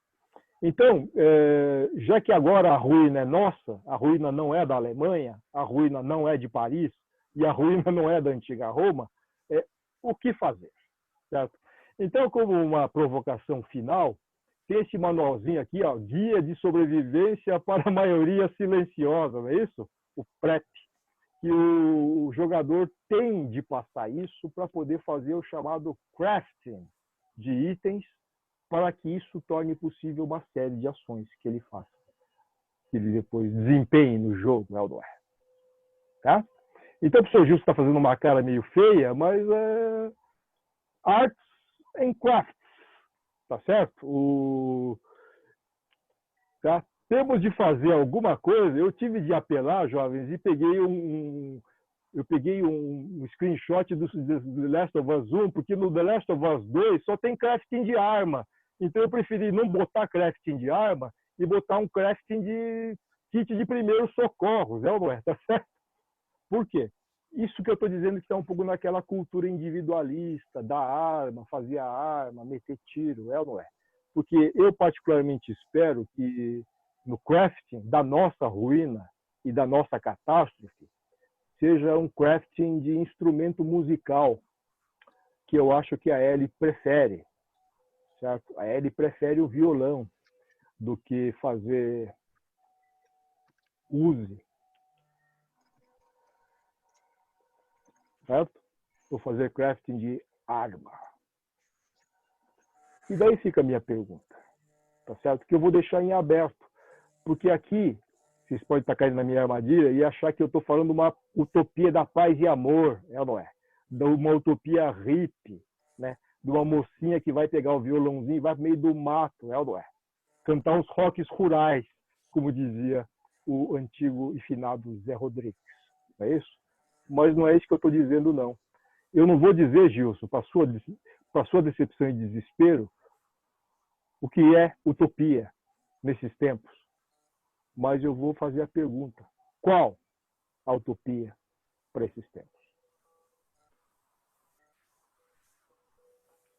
Obrigado pela paciência. Espero que tenha feito algum sentido o que eu falei. E o Avatar está parecido com o original. É ou não é? Tá certo?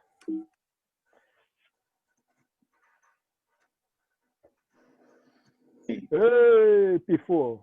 Não pifou. É isso, meus caros. 15h38 foi mais do que eu pensei, como sempre. Certo? Isso foi formatado para 1 hora só de conversa. Professores são prolixos Desculpe. e mentem. Professores mentem, lembre-se disso. Fingem. Fingem.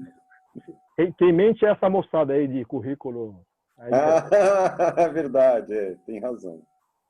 é mentira. Que é fingir. Turminha, eu não sei, né? Quanto a vocês. Para mim, eu tô meio arrebatado aqui. Que alguém quer falar alguma coisa? Fala, professor Odair. Quer falar alguma coisa? Bom, eu vou falar uma coisa aqui, que é o seguinte. A gente tem aqui alguém que está escondido aqui, viu, professor Yokota? Mas ele fez um vazamento do seu áudio na Rádio Pirata, radiopirata.com. É o professor Fabrício Poltronieri, professor doutor Fabrício Poltronieri.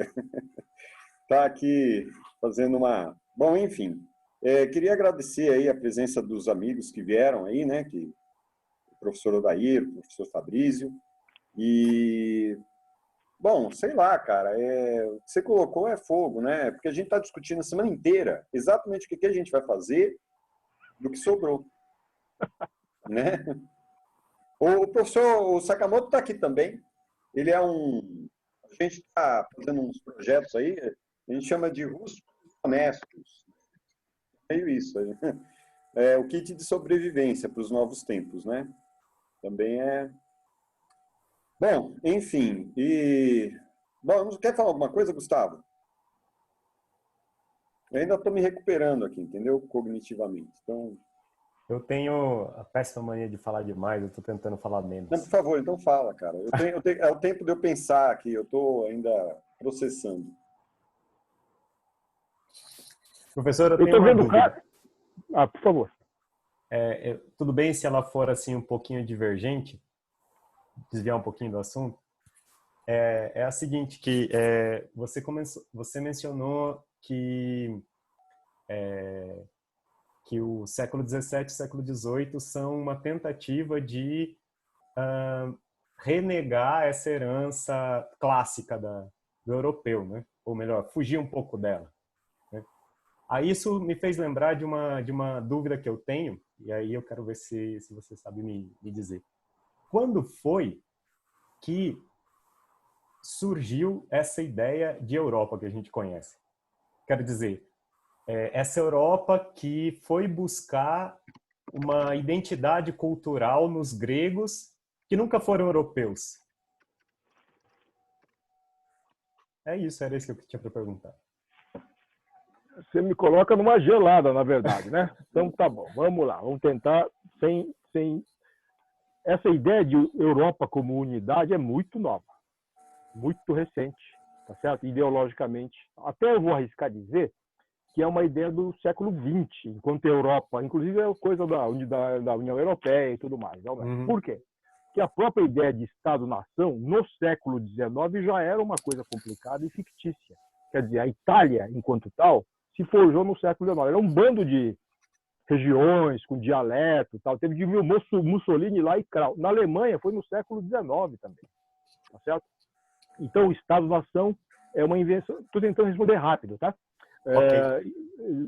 O Estado-nação, Alemanha, Itália, a própria Bélgica é uma ficção, não é? Ficção do começo do século XX. Exatamente. Balões e os caras ali. Então essa ideia de nação, e tem os nacionalistas hoje, né? Enfim.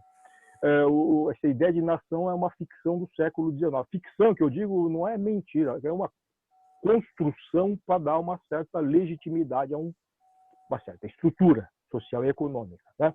Então, não sei se estou te respondendo. Europa era uma coisa do touro lá da antiga Grécia. Deu para entender, né? A ideia do mito que vem, né? Da personagem Europa, nome, né? Então, ela é muito antigo. Agora, ela, enquanto constituinte de uma unidade, de uma identidade internacional, ela é muito recente, tá? Eu vou dizer para você que é pós-guerra isso, inclusive. Porque os ingleses nunca entraram muito nisso aí, né? Nós da ilha aqui, ó, que se fodam vocês, desculpa, que se danem vocês aí no continente, ó, tá certo? Então, inclusive, agora o Brexit não surpreende nesse sentido, porque ela nunca fez parte dessa construção difícil, né, do século XX. Respondi? Eu não sei, tá, professor? E você saiu do assunto. Não, ajudou. Eu saí de propósito, mas foi sem querer. Então tá bom. Eu tô vendo cara de depressão. Eu deprimi todo mundo aqui, entendeu? Desculpa, tá, Jorge? Eu não queria. Nós estamos deprimidos desde sábado, professor. Desde sábado. Vocês queriam resposta. Daqui a resposta vai procurar o Edir Macedo. Lá tem resposta para tudo. Na verdade, todo dia a gente fala assim, olha, vai ter uma fala diferente. Aí a gente, opa, legal, será que tem alguma coisa, né? E só é mais uma porrada, né? Mas tá bom, assim nós ficamos fortes, né? É um processo lá de... O Nietzsche não fala, né? Que no mato fortalece, então. Quem sabe a gente fica forte. Foi assim, meus caros? Foi assim que vocês perceberam o bagulho? Não, hoje foi bonito. Fique tranquilo, na verdade foi uma palestra muito bacana, assim. Para mim, pelo menos. O Yokota, hoje é que até então a desgraça era só teórica. Hoje ela foi estetizada, entendeu? Hoje tivemos referenciais estéticos da desgraça, né? Eu vou complementar o seguinte, que eu não deixei muito claro isso, né? Porque eu não falei da ludicidade. Estão vendo que tá todo mundo tão assim, fudeu, não é isso, entendeu? Não é isso. Então veja, quando eu falei porque para o Benjamin a ruína não é uma categoria negativa, essa reação à ruína é isso. Nós vamos arruinados, tudo meu mundo caiu. É aquela piada que eu falo da canção da Maísa, né? Que é o samba canção fossa, é ou não é? Tá certo? Não é isso. Se o mundo caiu, ainda bem. Qual é a questão da ruína do Benjamin? Que é a coisa do Baudelaire. Eu vou brincar com o Baudelaire um pouco, tá? Ele passeia na ruína. Então ele passeia na Avenida Novinha, mas ele não fica assim, aqui é novinho, nojo. Não, ele passeia na ruína. Ele passeia na obra. Ele vê o mendigo infecto que a sua namorada burguesa detesta. Então ele vê ambas as coisas e ele fala da lama do carro que vem e chamusca a sua roupa chique. Tá dando para entender o que eu quero dizer? Então ele vive a ruína. Ele não nega a ruína, não se deprime com a ruína. E agora eu vou mais longe. Ele se diverte com a ruína. Por isso que eu estava tentando insinuar, para não ser muito assim, pastor evangélico, certo? Qual é a questão? Isso é perlaboração. Perlaborar é pegar a coisa, encarar a coisa. Encarar a desgraça, como vocês estão dizendo. E jogar com a desgraça. Ela ser um elemento de elaboração, sim, que seja de superação da desgraça, que seja. Mas não é assim, vamos nos salvar ali. Não é isso. Certo? A gente está, sim, estamos na lama? Estamos na lama. Está em obra? Tá ruindo? Está ruindo. Qual é a questão? Eu uso um exemplo histórico que eu sempre fico comovido. Vocês podem chamar meio de nacionalismo japonês, beleza ou não, jovem? Mas na ruína da guerra, certo? Isso eu vejo num desses... Por isso que eu gosto de pegar esses animezinhos de um cara chamado Takahata, certo? Do estúdio Ghibli, que é o mais dramático deles, mais que o Miyazaki. Então, às vezes, ele passa umas coisas que é uma desgraça do Japão em guerra, a bomba caindo, a menininha, tem gente fazendo assim, agora eu tô pegando.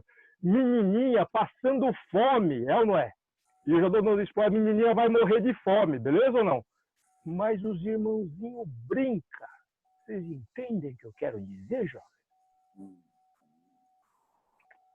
Ainda tem jogo. Eu quero dizer que esse brincar, eu sou esperto, eu leio o que vocês chamam de é preciso fazer uma narrativa para nos orientar nos tempos presentes. Esse é o papo da oficina, é ou não é? Eu não vou dessa narrativa para vocês. Eu não vou dessa narrativa para vocês. Mas qual é a questão? A condição dessa narrativa, aquela historinha da menininha, e é o fixo, hein? A historinha daquela menininha. Que saco, não é vocês aqui. Desculpem. Era um momento dramático, foi só para broxar tudo aqui. É, eu que liguei. Pois é, tá, sacana. Bom, o que eu estava dizendo? Eu esqueci o que eu estava dizendo. Ah, Tá falando da menininha. Isso. Chama, como é que é? Túmulo dos Vagalumes, é isso, né, jovem? Túmulo dos Vagalumes, é isso, tá. Ok, é triste. Aliás, foi a única que a Disney não comprou. A Disney não quer passar isso no Ocidente, tá? Ok. Essa narrativa, essa história e esse anime só foram possíveis porque alguém contou, foi ou não foi? E se alguém contou, primeiro foi porque sobreviveu, concorda ou não, jovem? E se sobreviveu, foi porque não deprimiu. E se não deprimiu, é porque jogou, porque brincou. E brincava na época, brincava até de bolinho de lama, que eu já estraguei já a piada já. Brincava de bolachinha de lama na falta de comida.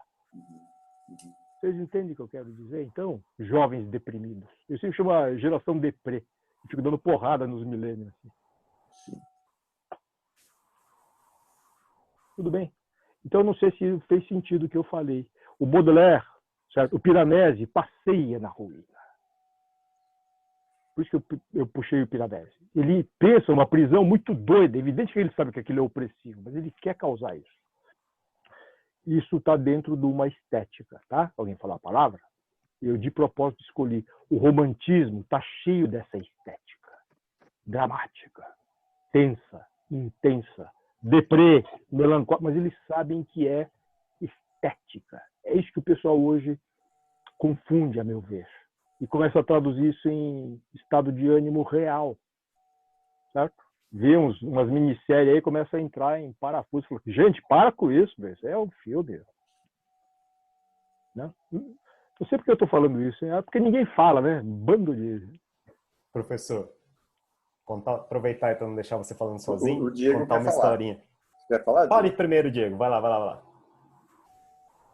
Na verdade, eu quero fazer uma provocação do professor Roberto aí, que é uma observação que também sai um pouquinho da linha do que ele estava falando, mas eu queria uma opinião pessoal dele, vou dar uma de jornalista agora. É que assim, no sentido que a gente conhece a história, a gente tem uma breve noção de quem estava dando as cartas, né? Até esse momento. A gente sabe que a mesa de jogo agora, ela deu uma modificada, né? Na sua opinião, quem estava dando as cartas vai continuar dando as cartas ou a gente tem outros candidatos aí a mudar o carteado, a mudar o cenário do jogo? Você está falando do jogo político institucional hoje, né? E vamos ser claro, da direita, é isso que você está dizendo? Exatamente. Então tá bom. Olha, eu não sei, porque eu não gosto de ser profeta, mas eu estou torcendo para o Trump se danar. Vocês entendem na próxima eleição? Eu estou sentindo já um declínio, tá? Porque eu vi esses movimentos de direita, tanto a partir do Trump, né? E também o Orbán, os caras lá da Europa, Polônia, Hungria, sabe esses caras Erdogan, todos? sim. E o nosso não precisa citar, né? O nosso subproduto, subespécie, subgênero, não é? Tá certo? Eu acho que, mas não é uma esperança, tá certo? Eu acho que nos States já está tendo uma luta, né? Então, antes que esses caras construam o seu edifício Luís XIV, né? Construam o seu Hotel dos Inválidos ou sua como é que é? Eu esqueci já, Genoveva, a sua San Genevieve, antes que eles façam isso, eu acho que já vai ruir.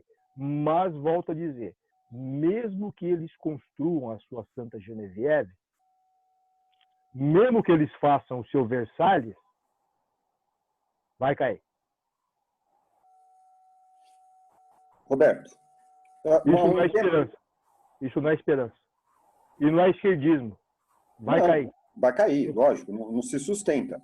Mas tem uma coisa que é um tema que ficou recorrente ao longo dessa semana inteira, né? Desde sábado, onde teve um amigo nosso que apresenta cenários possíveis, que é do extremo da vigilância, e meio que todo mundo falou um pouco disso, né? Sobretudo, eu falei do panótico, a Rita falou ontem do panótico e você falou hoje. Né? Só citei. Só citou, mas é um tema recorrente, quer dizer, e a gente a tecnologia hoje vai estar cada vez mais ampliando as possibilidades desse panótico, né? A pontos pervasivos, né? Quer dizer, daqui a pouco você vai no banheiro, tem alguém sabendo como é que você está, entendeu? Teu estado e tal, né? Cara, então, tudo bem, essa estrutura vai ruir, como pergunta o Diego, quer dizer, vai trocar a mão o carteado. Mas para que mão que vai, né? Porque os shows que falam um pouco isso, né? Não são mais grandes impérios, mas são grandes empresas, né? Você está me perguntando ou você está fazendo uma tese? Não sei, eu estou aqui desesperado, quero ver o que você acha. Eu acho que os controles centralizados, tipo governos autoritários, não vai dar pé. Tá certo? Governos. Tipo, Trump querer, não vai conseguir. Grandes empresas podem fazer isso também, mas eu acho que elas têm que gastar tanto dinheiro do ponto de vista do investimento, para não deixar, digamos assim, como diz o professor Gaspar, estou botando lá, né, não deixar a galinha escapar, tem que ficar cercando o galinheiro tanto que ele não aguenta mais. E também acaba desabando. Já está havendo um certo movimento quanto a essa construção desse tipo de monarquia das empresas, né? O Facebook, Google. Hoje mesmo saiu algumas notícias, a Europa está promovendo uma série de leis contra esses grandes monopólios, né? Eles tentaram alguma coisa contra o Google um tempo atrás, aprovaram a lei, viram que não deu certo, o Google conseguiu driblar eles, e eles vão novamente propor outros para dividir esse império da informação, né, dessas grandes empresas. Basicamente, eles perceberam que o grande valor é o conhecimento, né, ter um monopólio do conhecimento, e nos determinar a nós, né, que tipo de conhecimento vai estar disponível para a gente, né? Existe, né, hoje já um movimento tentando lutar contra essas coisas antes delas acontecerem efetivamente, né, antes do Hospital dos Inválidos do Google ser implantado, né? Então, eu acho que isso tende a ser uma coisa que vai ser mais distribuída, né? Não tão, sei lá, também não gosto de ser adivinho. Não sei, acho estranho, porque assim, quando a gente fala em meios de produção, né? Hoje a gente usa, aí todo mundo fala da indústria 4.0, né, que ela é, de alguma forma, depositária muito do open source também, pode ser open data, pode ser, né, mas também tem um outro viés aí, porque ela depende de sistemas técnicos com algum nível de sofisticação, né? Então precisa de microcontrolador, precisa de processadores. Cara, quem faz isso? São grandes plantas, a gente não consegue fazer isso. Então, por mais que a gente difunda o conhecimento, né, façamos até partes do hardware, mas o coração do hardware, quem vai fazer é uma grande empresa, né? Não dá para a gente fazer uma Intel colaborativa, né? Ou daria. né? Também é uma boa questão, né? Olha, eu acredito até que seria possível, né? Não, eu lembro lá quando a gente teve uma daquelas crises da indústria metalúrgica no ABC, várias empresas colapsaram e os empregados assumiram em forma de cooperativa, né? Hum, seria um meio possível também para a grande escala, né, dessas corporações, né? De uma certa forma, eu acho até que essas grandes corporações, elas não seriam, per si, um grande mal, né? A questão é que a gente consiga ter uma regulamentação com um viés ético, né? O que eu acho que está mudando, na verdade, é que o viés das coisas que acontecem está começando a mudar de a gente olhar o lucro para uma coisa mais ética, né? Mais sustentável, no final das contas, né? Você acabar percebendo que o grande capital, na verdade, não seria o dinheiro, mas a própria sobrevivência, não só de nós, mas de tudo que tem no mundo. Eu acredito que existe uma certa consciência mudando nesses termos, né? Na verdade, a ideia do que o Yokota falou tanto aí, desse fantasma, né? À medida que ele avança, ele olha para trás, o que vem para trás vai caindo, né? Então vão caindo essas estruturas que eram estruturas governamentais, surgem essas grandes companhias, né? Que hoje boa parte delas, você pega o Facebook, o Google, são muito maiores que a maioria dos estados Sim. nacionais do mundo, né? E isso também a gente começa a ver que existe começa a se corroer também, né? É como eu vejo todo esse processo que o Yokota estava falando, é uma coisa em movimento, né? O fantasma vem avançando para o futuro, as coisas vão se desmoronando e quando você olha para frente, estão surgindo outras estruturas, né? É um processo dinâmico e não compartimentado, né? Igual a gente gosta de estudar, né? Porque eu lembro que eu fazia muito isso, de ficar fazendo linha do tempo, tentando botar tudo em caixinha, e eu vivia doido com isso, porque daí eu tinha um trabalho desgraçado para ver, falar, bom, o que está acontecendo na Alemanha aqui, você vê isso daqui, isso daqui. Aí quando você tenta encaixar com a França, que estava tendo ali do lado, você vê que não encaixa direito, e aí você fala, pô, mas esse tempo é elástico, né? As ideias, e você nunca consegue colocar tudo em caixinhas, né? Tudo isso é um emaranhado, que, aliás, até a própria ideia das ruínas, né?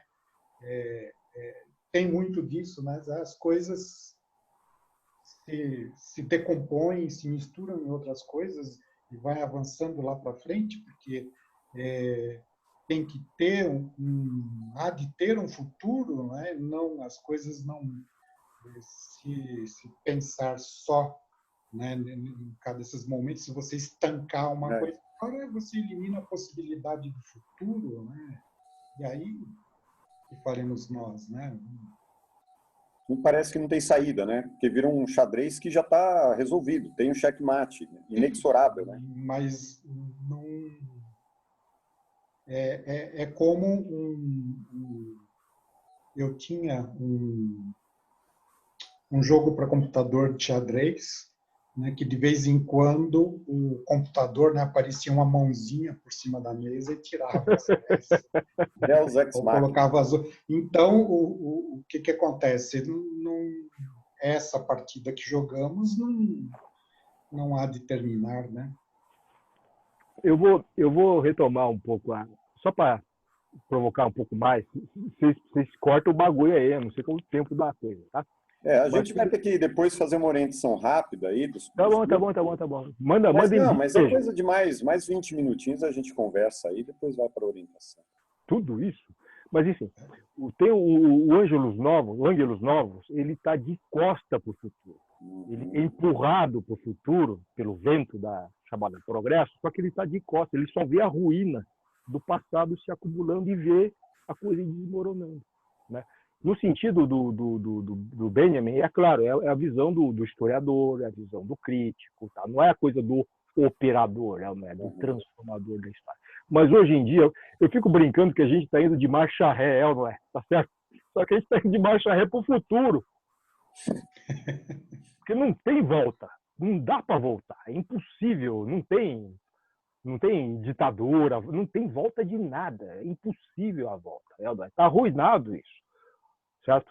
Tá? Agora, o que tem é um desejo retrospectivo, isso é outra coisa.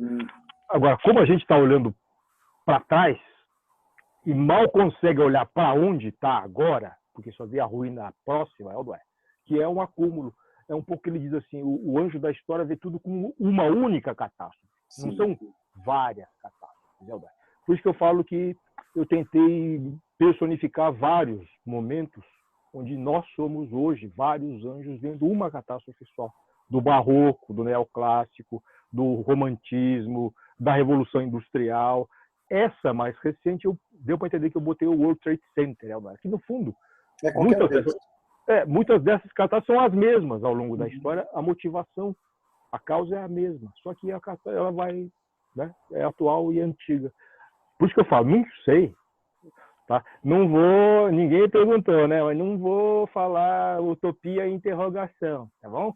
Só vou dizer uma coisa, utopia não é felicidade. Utopia não é superação da desgraça. Utopia, certo? Isso é uma imagem que até o Benjamin e outros falam, certo? Que eles chamam de espelho crítico.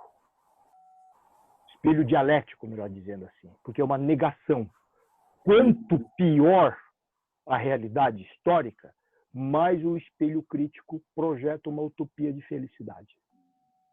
Isso é a utopia do Morus, Thomas More. Certo? Isso pode ser a utopia milenarista cristã, medieval. Tá certo? Isso pode ser a utopia comunista, certo? Do século XIX. Tá? No auge da exploração do proletariado. Até 17. É isso. Ou até mesmo a utopia dos cristãos, né, da igreja primitiva, que estava lá diante da opressão. Da opressão romana, pô. É isso. E aí tem uma esperança, né? Opressão romana, que aliás dá aquela puta coisa do Adriano bacana, né? Por isso que eu falo que quem começar a juntar os pedaços vai começar a ver que tem muito. A questão é, tem lugar para uma utopia hoje? É outra pergunta, tá? Não é uma afirmação. Tá? Porque eu sei que o próprio marxismo acabou desqualificando a ideia de utopia. Inventaram esse socialista utópico e botou lá no chão os caras. Os anarquistas chamavam de socialismo utópico. Não, nossa, é científico. Nossa, pro inferno. Porque a questão não é se o científico é melhor que o utópico e o utópico é desqualificado. Deu para entender que os próprios comunistas, que são utópicos no telos do comunismo final, isso é utopia. Os liberais também são utopia. Fim do Estado. É utopia também. Sim. Então, o ANCAP aí é utópico, pô. É essa utopia que sobrou, cara? Desculpe falar isso. É verdade, mas é essa utopia que nos resta, né? Ou é a utopia individualista da felicidade individual? Fuck the world. É isso. Até isso, tá? Até isso não tá mais dando pé. Tá? Vocês estão começando a apontar, e eu concordo com vocês, mas eu estou só agora... Qual é a nossa? Qual é a nossa? Quer dizer, a gente tem que construir uma utopia, eu acredito nisso, não no sentido do mundo feliz, vamos ultrapassar, tudo vai ficar bem, não vai ficar nada bem, nunca ficou, pô, a história nunca ficou nada bem, pô, só desgraça. Qual a questão? Como a gente constrói um horizonte de ação? Eu falei em crafting, beleza ou não? Eu apontei lá. Ó. Crafting do quê? Eu já falei. Espero que não seja de use. Agora, se for use o crafting, então faz a desgraça de vez. Dá os tiros aí, e depois vai ter outros caras para construir violão. E Eu continuo depende também acreditando. contra quem, né? A gente pode fazer uso contra quem? Eu prefiro o violão, beleza? Certo? Porque violão dá para dar na cabeça também. É o cabang do Pepe Legal, aquela coisa das cabeças dos caras lá, se for o caso. Mas eu prefiro o violão. Mas também não sei que eu não controlo, né? Aí, no caso, alguém perguntou, é pessoal. Só sei que é crafting, não é thinking só. E aí é o meu limite. Meu limite aqui, ó, é pé na bunda dos seis, para vocês craftem alguma coisa, certo? Vão construir esse mundo aí, ó. Constrói essa utopia. Meu prazo de validade está vencendo. Eu não vou sobreviver à Covid. Faz favor. Vocês entenderam? Faz favor vocês. Certo? Não precisa ser utopia milenarista. Eu acho que não faz sentido. Não precisa ser comunitária cristã. Não tem sentido história. É outra agora. É o topos. O que é esse agora? Tá? Isso pode ser, o Gilson sabe disso, né, Gilson? Ele achou que eu ia já entregar a coisa. Isso pode ser que eu monte um curso para discutir isso daí, esse papo da possibilidade da utopia. Só vou dizer para vocês que precisa do século XXI. Tá? Vocês estão vendo que eu estou fechando a porra aqui ou não, jovens? Já que os organizadores não fecham, fica essa coisa aberta e ninguém pergunta nada, com essa cara de deprê geral aqui que eu estou vendo, os caras que estão... Isso aqui é legal, que pelo menos os caras... Quando eu dou aula, ninguém liga, fica só os nomes preto e eu fico desesperado, porque eu não tenho reação. É que no primeiro dia eu dei um pito na galera, mandei todo mundo abrir a câmera. Pois é, meu, é É que acho que tem desesperador. gente chorando aqui, acho que é isso também, né? Não, esse nego dormindo, o nego só quer o diploma da coisa. É isso? Tem diploma, professor? Tem diploma no negócio? Não tem diploma, não ganha nada, Não ganha nada. tudo voluntário. Aqui é Ninguém maçã ganha entre nada amigos. com esse negócio aqui. É? Ninguém ganha Nem nada com esse papel, pô. E o negócio. currículo Nós lá? estamos perdendo tempo, professor, todos nós, inclusive o senhor. Não, tem que ser ministro lá, preciso do currículo lá para ser ministro lá da... Bolsonaro Não, mas você lá. não precisa disso para ser ministro, você pode inventar um. A gente ajuda. Não, eu sou honesto, tá? GV, eu sou da GV. Professor, obrigado, viu? Obrigado aí por todos que compareceram aí, os amigos aí também que apareceram. O Fabrício tá aí ainda, acho que o Sakamoto já foi. Deixa eu ver, o Sakamoto acho que está em algum lugar aqui. Bom, enfim. E deixa eu só perguntar, Ana Paula, você quer perguntar uma coisa, Ana Paula? A Ana Paula está sempre intervindo aí nas nossas discussões. Deixa eu ver aqui. Não. Senhores, vamos dar por encerrado, né? Porque ainda temos a questão da orientação ainda.